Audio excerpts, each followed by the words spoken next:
Now, 5, the investigation continues into conservative activist Charlie Kirk's death. Tonight, what we know so far and how people here in the Coastal Bend are remembering him.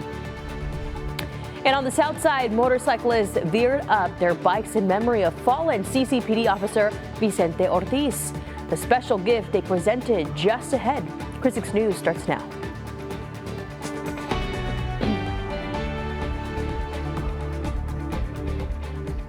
Well, good evening and thank you for joining us. I'm Clara Benitez Cortez. Authorities now have a suspect in custody for the assassination of Charlie Kirk. 22-year-old Tyler Robinson was arrested and booked on murder charges for the conservative activist assassination. The Utah governor said Tyler had become more political leading up to the shooting and mentioned during a dinner with family that Kirk would be visiting Utah. He also credited Robinson's family with helping in turning him in. And there is one person responsible for what happened here, and that person is now in custody and will be charged soon and will be held accountable. Of Utah also took the time to address the rise in political violence in a deeply polarized United States. A candlelight prayer vigil for Charlie Kirk will be held here in Corpus Christi Sunday evening. It's being held on the east lawn of the University Center on the campus on A&M Corpus Christi. It begins at 7 p.m. And the assassination of Charlie Kirk comes after a series of incidents involving political figures from both parties. Melanie Zanoni shares how leaders from both sides of the aisle are calling for calm. The brash daylight attack that claimed Charlie Kirk's life not only shocked the country, but also shook political leaders. It is also much bigger than an attack on an individual. It is an attack on all of us. Investigators say the suspect in Kirk's shooting, 22-year-old Tyler Robinson, had become more vocal about his political views in recent years, including about Kirk, an ardent supporter of President Trump and conservative influencer. Not long after Kirk was killed, the president assigned responsibility. We have a radical left group of lunatics out there, just absolute lunatics. But also saying to Kirk's supporters, he was an advocate of nonviolence. That's the way I'd like to see people respond. Angry rhetoric and violence is on the rise. Kirk's assassination is just the latest in a growing list of violence aimed at political figures, starting with 2 assassination attempts on President Trump's life. The suspect killed by Secret Service. Most recently, a gunman killing a Minnesota Democratic lawmaker and her husband, and the firebombing of Pennsylvania's Democratic Governor Josh Shapiro's home when his family was asleep. No one was injured. Now, as Americans are on edge, lawmakers on both sides of the aisle are calling for calm, including the House Speaker Emerita, whose husband was attacked. We just have to change the rhetorical nature of our debates. And in a political situation, to blame an opponent or an adversary, I think there's enough responsibility for everybody to bear some of it. Today's arrest brings some sense of security to lawmakers on Capitol Hill. This morning, the apprehension of the suspect will ease a lot of nerves in Congress. And perhaps a path to nonviolent discourse. We will never be able to solve all the other problems, including the violence problems that people are worried about, if we can't have a clash of ideas safely and securely. Even, especially those ideas with which you disagree. Melanie Zanoni, NBC News, Washington. U.S. Capitol Police say they've seen the number of threat assessments go up this year. They're on track to reach 14,000 by the end of December, which would be more than in the last 8 years. Well, back here at home, we now know the name of the woman who was killed in a tragic accident on the west side. Police say 78-year-old Alejandra Franco was struck and killed by a car as she stood outside her home on Root Street. This isn't the first fatality in this area. Neighbors tell us speeding is a big problem there. According to TxDOT, investigators have worked 8 crashes in this area since January. 2 of those crashes were fatal. One killed 85-year-old Andres Rodelo on September 3rd. The other killed Alejandra Franco Thursday. We reached out to police to ask about the investigation, but they weren't available today. The Reguladores Law Enforcement Motorcycle Club roared into Por Vida Academy bearing a gift. Members of the club presented the academy with a check for $2,000. The money was raised last month during their Ride for Vince event. Vince is Corpus Christi Police Officer Vicente Ortiz. On May 21st, 2024, Officer Ortiz was escorting a funeral procession when his motorcycle was hit by a driver who was trying to cut through the funeral procession. Ortiz later died from his injuries. Today's check presentation was in honor of Officer Vicente Ortiz because of a special connection he had with Por Vida Academy. Senior Officer Vince Ortiz was an officer here at our school for over 10 years. And one of the things that he did quite frequently was he was a resource for our students. He was very helpful to our students when they needed it. And we feel this is the perfect way to be able to continue to honor him and to do something that he would have done, which is help students. The Reguladores Motorcycle Club will hold another benefit ride in October. That ride will be to raise funds for the fight against breast cancer. And it's time now for a first look outside. We bring in meteorologist Stephanie Lauber with a look at the weekend forecast. Hey, we had some showers today. Is that going to go into the weekend? We certainly had some rain today. It's been causing a lot of buzz, but a good deal of sunshine too. I don't think we're going to be seeing the rainfall that we saw today carry over into the weekend. So let's take a look at how this all began, giving you the bird's eye view of the clouds, because this tells you how all these scattered showers began. You see the clouds start to move in all kinds of different directions as we head through the afternoon. This is how this started. Some showers early this morning eventually had to fizzle out, and as they did, an outflow from that collided with another dying thunderstorm that just created this domino effect. More and more showers throughout the afternoon. So at this point, we're watching a lot of this wind down, especially along the coast. Some showers remaining for inland locations. I'll fill you in on what to expect coming up. Another local business has been recognized as a Purple Heart entity. It's the least that we can do for all the support that he's given us over the years. Dynasty Imprints on Ayers became the latest business to receive this recognition. A business can earn the honor for showing their commitment to supporting our wounded warriors. You can visit the shop from 9:30 a.m. until 5 p.m. Monday through Friday. It's located on 5564 Ayers Street. We want to participate in the Purple Heart recipients, just to help them out, give back to them, give back to all the sacrifices and services that they've done for us and our families. We appreciate the military very much and all of them who served and gone before and after. Now, for more information on the shop and Purple Heart recipients, head over to our website, christv.com.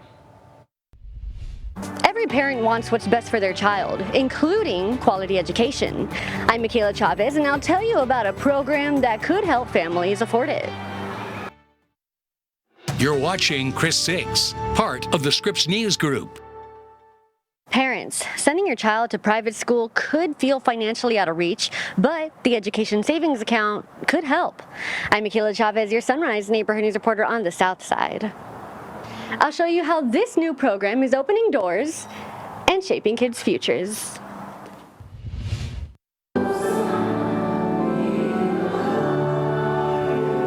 Alejandra Gonzalez is a private school mom of 3. My kids have attended Most Precious Blood since they were in pre-K 3. But any parent knows that cost can add up quick. Sometimes it's a struggle. It is an investment. That's the way I see it in my children. It's an investment for life. That's why she's applying for the Education Savings Account. It helps pay for a child's private school tuition and other needs. Will help pay for supplies, uniforms, if they need tutoring, as well as lunch or breakfast options. And so that is a big help on parents' wallet. At least take a look at this program, because that's one of the most important choices a parent can make, is where will my child be educated and where do their values align with mine. The ESA is around $12,500 per student, up to $2,000 for homeschool students, and up to $30,000 for kids with different learning needs. And that would help them not only pay for their tuition, but whatever specialized therapies or programming that child may need in a private school setting. Here's how it works. All the information can be found on esacc.org. The application portal will go live sometime next year and will be open for 30 days. If one child is approved, all your children are approved, and you don't have to reapply year after year. Whatever the family does not use in the current school year, they can carry it over to the following year. High school tuition tends to be a little bit higher. They can reserve those funds and then have additional money available to them at the high school level. The money stays in the portal, the place you're able to pay for what you need. Parents with children already at the school can apply, but Most Precious Blood wants to extend the offer as well to others to check out the schools and see what a faith-based education is all about. We're looking at each child as an individual, a child of God, and trying to pull out all of those gifts that He has given them, and again, to help them grow into whatever His plan is for each child. Catholic school, it is a life-changing experience. Be sure to keep checking that website I mentioned earlier. New info is added all the time, including when the application portal will go live. You can even sign up for the monthly newsletter. On the South Side, I'm your Sunrise Neighborhood News reporter Michaela Chavez, Chris 6 News. All right, with today's rain, there were a number of car accidents today, crashes along 77 earlier, and there's still one that is being worked along Highway 44. So SPID, not a problem right now, but if you are heading to CCIA, maybe you're catching a flight on a Friday evening and you're coming from Robstown or out along 44, avoid this area. You'll want to go around, take 37 to get there because of some of the slowdowns. That accident's been there for a while. Crew's still working on it. Around town, no issues for the crosstown and SPID interchange. The usual slowdowns are expected, so as you head out, make sure you stay safe and drive safe. I've got your forecast when we come back.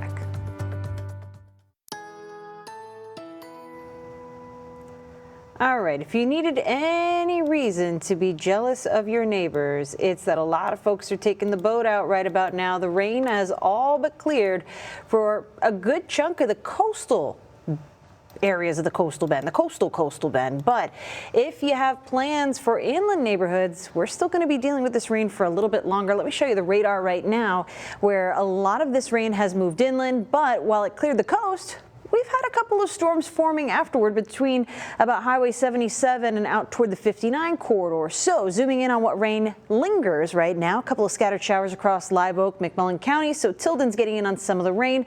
George West incoming. You've got a shower that's got a pretty good downpour with it coming into town from the east. It looks like it's going to thread the needle between Lake Corpus Christi and Choke Canyon right now, though the showers in Tilden kind of braced by Choke Canyon. So any little bit helps, right? Hopefully we can have other opportunities to make up on that here soon. But the heavy hitter, no doubt, is going to be along 285 just west of Falfurrias. So if you tend to make that trip to the valley, taking 77 and then crossing over to 281 in Falfurrias, you just missed some of that rainfall, but it was coming down pretty good. This is likely to continue and move right on into Hebbronville here, probably in the next 45 minutes or so. So expect downpours with these showers because we have a lot of moisture in the air for right now. As we head through the next couple of hours, that moisture is going to continue increasing as we typically see during the overnight. Winds will be coming down, so another muggy overnight, but we may even have just a few showers into the pre-dawn hours again tomorrow morning, though I think Saturday for the most part is going to be looking a lot less soggy across the coastal bend, which is good for any outdoor plans you may have. But just keep in mind, our temperatures won't be changing a whole lot from where they've been this week, but the humidity is going to be something that's very palpable. So be careful out there. Moderate heat risk for the coastal neighborhoods and also out toward portions of the brush country extending into Live Oak County. We can expect a similar situation as we head on into your Sunday forecast as well, so keep that in mind. Now, we need rainfall here. We showed you the drought update yesterday showing that there is still a good deal of drought in at least a third of our watershed. We need the rain to continue happening, and September being the wettest month keeps us hopeful. Now, this doesn't take into account rain since Monday, but we've got an area of moderate drought across most of Nueces County. I've heard a lot of your comments on Facebook about how we're in a bubble and not seeing the rainfall. I do think some of the showers we had today will help chip away at that, but we're doing better than the watershed is, so we need to get some more rain there too. I know your crunchy grass is not attractive. It's a sticking point, but hopefully we'll get some more rain in the mix. Saturday, probably not it. As we wake up and move past dawn, those shower opportunities are going to be closed for most of the day. And while I may see another opportunity for some overnight showers on Sunday, that chance is generally waning. Not expecting much rainfall over the next 4 or 5 days. Now, we're still hoping next week will give us another opportunity for showers. We're going to keep it in the 7-day forecast, but from here on out, we'll be focusing on some of that heat and humidity.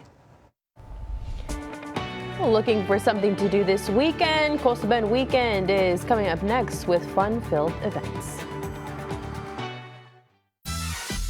Now, the local events and fun things to do. It's Coastal Bend Weekend with the Hoffmans. All right, folks, this Coastal Bend Weekend is your chance to grow your experiences, literally and figuratively, of course. There are plenty of places to plant yourself around the neighborhood, so let's dig on into what's happening. You'll catch my puns in a minute. Yeah, exactly. Let's start in the Bay Area with an event that'll really rake in the fun and help make your house feel more like home. All weekend long, you can head on to the Corpus Christi Home and Garden Show over at the American Bank Center or the Hillard Center, where home improvement takes root. You'll get a chance to browse the latest products and services and meet the experts who can help you nip those renovation worries in the bud. There's shopping, entertainment, special guest seminars, and giveaways that'll have you feel right at home. Admission is free, and the full schedule is just a click away on our website. And while you're building your dream home, how about building something a little more colorful too, like Legos? The Corpus Christi Lego Club is stacking up for a meeting this Saturday at the Garcia Library from noon to 1 p.m. Show off your masterpieces, be inspired by others, and build connections, one brick at a time. Over on the city's west side, there's a chance for kids and parents to get crafty together. The Garcia Arts and Education Center is hosting a free family art workshop this Sunday. It's geared for kids 5 to 15, but there's still something for everyone. It all starts at 1 p.m. with hands-on fun. That includes painting, ceramic clay work, and even a potter's wheel for teens to spin in action. Pre-registration is required, though, and we posted that link on our website. And finally, if you're ready to strut into the weekend, don't miss the Cultura Couture Fashion Show. This event is more than just a style statement. It's a celebration of culture, empowerment, and community. So go ahead and slay, queen, for a cause, that is. All the proceeds benefit the Hispanic Women's Network of Texas Corpus Christi chapter and its Latinas in Progress Scholarship Program. It's at 6181 Saratoga Boulevard. VIP ticket holders get in at 11:30. General admission is at 12:30. Did you catch the puns now? Does that make more sense? Well, as always, for more information on any of the events we mentioned and some we did not have time for that are all happening in your neighborhood, make sure to stop on by ChrisTV.com. Exactly. And if you want to see your event featured on a future Coastal Bend Weekend segment, make sure you send us a message. From the studio, I'm Michelle Hoffman. And I'm Brian Hoffman from Chris 6 News. Well, are you looking for something fun to do tonight? Well, just follow the sound of music to Heritage Park. In less than an hour, the 16 de Septiembre Festival kicks off. The Westside Business Association is hosting the Fiesta. You're looking at video of last year's event. The family-friendly event features music, dancing, food, and plenty of fun, all for free. Music lineup starts with Los Mariachis CC, followed by Joe Solis and the Highway 181 Boys, and it all builds up to the headliner, Alegre Band, taking the stage at 10. The party goes on until 11. A 6-month-old baby here in Texas is retiring. That's right, retiring. We'll introduce you to little Olivia after this quick break. You're watching Chris 6, part of the Scripps News Group. Well, welcome back. There's a 6-month-old from Texas who can now enjoy her free time away from the office. This week, the Tyler City Council celebrated the efforts of one of its youngest retirees. Meet Olivia. She just completed her time in Tyler's Infant at Work program. She's a cutie. It's an initiative that lets workers bring their babies to the job, starting at 4 weeks old until they reach 6 months old. Olivia's mom and default co-worker, Vida Alarcon, is an employee at the Tyler Transit. She said this program had a big impact on her family's life. The Infant at Work initiative debuted in 2002, and Olivia was the 20th baby to retire. Olivia now plans to spend more time with her grandmother. That's cute. Reminds me of my baby. I wish I could bring my baby here to I was going to say, we retire. wouldn't get any work done, though. We wouldn't. You might, but the rest of us wouldn't because we'd be all cooing and... Exactly, like pawning him off. They're captivating. Yeah. Well, you know what? The weekend is here. Time to make some plans, friends, family, all the above. And you might want to know if these showers are going to be part of the mix. Thankfully, not. We are going to be drying up here in Corpus Christi. We're already done with the rain. Temperatures are going to take their way to get down lower 80s by around midnight. But tomorrow morning, we can't rule out a little shower for the morning. It'll probably be around 5 a.m. though. So it's your sign just to sleep in. Enjoy your weekend. Looks to be a good one. And we'll see for some rain next week, hopefully. Alrighty, everybody. Thank you so much for tuning in. We will see you at 6 o'clock. Bye-bye. Bye.